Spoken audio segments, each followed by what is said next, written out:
Assalamualaikum everyone. Welcome back to my channel Rupa's Cooking BT. আশা করি আপনারা সবাই অনেক ভালো আছেন। আজকে চলে এলাম উত্তরবঙ্গের একটা ট্রেডিশনাল রেসিপি নিয়ে।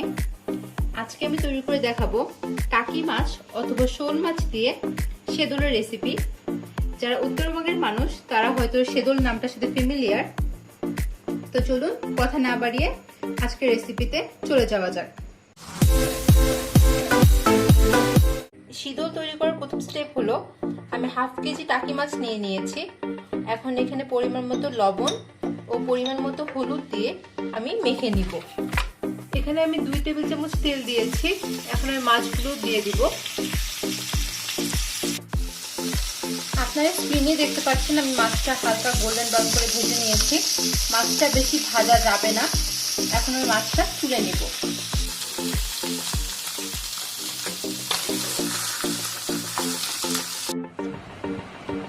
এখন মাছগুলো ঠান্ডা করে ভালো মতো কাটা বেছে নেব।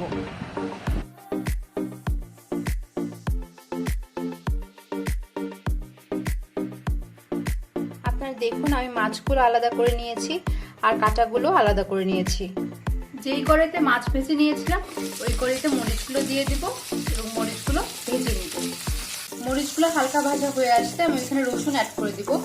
আমি এখানে 2টা মাঝারি সাইজের দেশি রসুন ছিঁড়ে নিয়েছি। আর স্ক্রিনে দেখে বুঝে নেবেন কতটুকু পরিমাণ আছে। আমি 2 টুকরো এখন আদাও দিয়ে দিব। এখন 30 সেকেন্ডের মতো ভেজে নিব। সবগুলো ভাজা হয়ে গিয়েছে। এখন এগুলো আমি তুলে বেটে নিব। এখন এসে পড়লো রান্নার মেইন উপকরণ, আর সেটা হলো শীতল। আর এটা হলো শুকনা শীতল। এটা হচ্ছে উত্তরবঙ্গের ঐতিহ্য। আমি এখন এটা হাত দিয়ে ছোট ছোট করে ভেঙে নিব। শীতলগুলো ভাঙা হয়ে গেলে আমি একটা প্যানে দিয়ে দিব আর মিনিট 2 ভালো মতো ভেজে নিব। একদম লো ফ্লেমে ভাজতে হবে, কারণ বেশি পুড়ে গেলে কিন্তু শীতলটা খেতে তিতা লাগবে। তাই আপনারা শীতলটা সাবধানতার সাথে ভেজে নেবেন। শীতলগুলো ভাজা হয়ে গিয়েছে। এখন আমি শীতলগুলো নামিয়ে দিব। এখন আমি আদা, রসুন ও মরিচটা আলাদা করে বেটে নিব ও হাফ কাপ পানি দিয়ে শীতলটা আমি ভালো মতো মিহি পেস্ট করে নিব। যেহেতু শীতলটা ড্রাই ইনগ্রেডিয়েন্টস তাই এখানে পানি ইউজ করব। তো চলুন বেটে নেওয়া যাক। শীতলটা আমি মিহি পেস্ট করে নিয়েছি আর আদা, মরিচ ও রসুনটা বেটে নিয়েছি। চলুন এখন মেইন রান্নায় চলে যাওয়া যাক।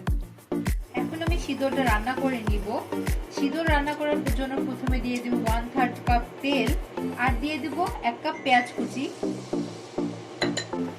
পেঁয়াজগুলো একটু ব্রাউন কালার করে ভেজে নিব।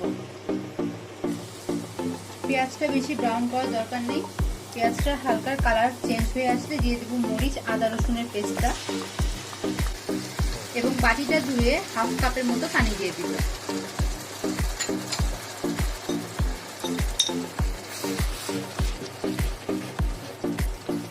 দিয়ে দিলাম 1.5 চা চামচ হলুদ গুঁড়ো, 1 চা চামচ ধনিয়া গুঁড়ো, দিয়ে দিলাম স্বাদ মতো লবণ। আমরা কিন্তু টাকি মাছটাতেও লবণ দিয়েছি, তাই লবণের পরিমাণটা বুঝে দেবেন। আর মশলাটা ভালো করে কষিয়ে নিতে হবে যেন রসুনের কাঁচা গন্ধটা থেকে না যায়। মশলাটা কষানো হয়ে গিয়েছে। এখন আমি শীতলটা অ্যাড করে দিব।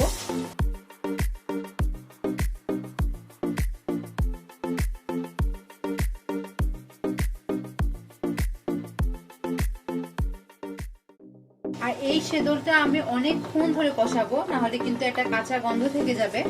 আমি একটু একটু করে পানি দিব আর শীতলটা কষাতে থাকবো। তাহলে কিন্তু একটা গন্ধ থাকে, ভালো মতো কষানো না হলে কিন্তু শীতলের যে কাঁচা গন্ধটা থাকে সেটা থেকে যাবে। তাই আপনারা ভালো মতো কষিয়ে নেবেন। আমি অফ ক্যামেরায় একটু একটু করে পানি দিয়ে শীতলটা ভালো মতো কষিয়ে নিয়েছি। শীতলটা 5 থেকে 7 মিনিট কষানো হয়ে গিয়েছে। এখন আমি বেছে রাখা টাকি মাছগুলো দিয়ে দিব। এখন সামান্য একটু পানি দিয়ে মিনিট 3 আবার ভালো মতো কষিয়ে নিব। মাছ আর শীতল একসাথে কষানো হয়ে গিয়েছে।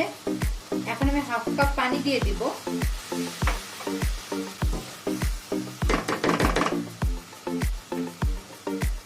ও ঢাকনা দিয়ে ঢেকে দেব শীতলটা হয়ে আসা পর্যন্ত। শীতলটা হয়ে গিয়েছে। আপনারা দেখতেই পাচ্ছেন শীতলটা ঘন হয়ে এসেছে এবং তেল উপরে উঠে এসেছে। আমি একটু বেশি ঘন করে নিলাম, কারণ আমার এরকমই ভালো লাগে। আপনারা কতটুকু ঘন খাবেন সেটা আপনাদের উপর ডিপেন্ড করে। এখন আমি শীতলটা নামিয়ে নেওয়ার আগে দিয়ে দেবো 1 চা চামচ ভাজা জিরা গুঁড়া। আবার একটু ভালো মতো নেড়ে নিব। তো এই তো আমার শীতলটা হয়ে গিয়েছে। আশা করি আমার রেসিপিটা আপনাদের সবার অনেক ভালো লেগেছে। এটা ছিল আমাদের উত্তরবঙ্গের একটা ট্রেডিশনাল রেসিপি। জানি না আপনারা সবাই শীতল খেয়েছেন কিনা, কিন্তু যদি আপনারা খেয়ে থাকেন অবশ্যই কমেন্ট করে জানাবেন। আর যদি খেয়ে না থাকেন তাহলে বাসায় একবার মাস্ট ট্রাই করে নেবেন। আর আপনারা কে কিভাবে শীতল রান্না করেন তা অবশ্যই একটু কমেন্ট করে আমাকে জানাবেন।